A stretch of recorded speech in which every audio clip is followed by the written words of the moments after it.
ইঁদুর প্রতি বছর বাংলাদেশে প্রায় ৫০০ কোটি টাকা মূল্যের খাদ্যশস্য নষ্ট করে এবং বিশ্বব্যাপী প্রতি বছর প্রায় ৩ কোটি ৩৩ লক্ষ টন খাবার নষ্ট করে। তারা মাঠের ফসলের ৫ থেকে ৭% এবং গুদামজাত শস্যের ৩ থেকে ৫% ক্ষতি করে। ইঁদুরের আক্রমণে বছরে প্রায় ১০% ধান এবং ৪ থেকে ১২% গম নষ্ট হয়। এছাড়াও ৫ থেকে ৭% গোল আলু এবং ৬ থেকে ৯% আনারসও নষ্ট হয়। এই ক্ষতির পরিমাণ বছরে প্রায় ৫ কোটি টাকারও বেশি। অন্যান্য ক্ষতির মধ্যে ইঁদুর সেচনালাও নষ্ট করে, যার পরিমাণ প্রায় ৭ থেকে ১০%।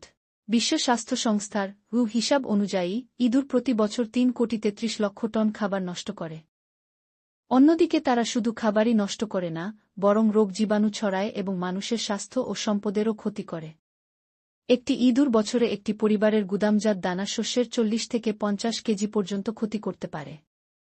ইঁদুর যা খায় তার চেয়ে ৪ থেকে ৫ গুণ বেশি খাবার নষ্ট করে ফেলে।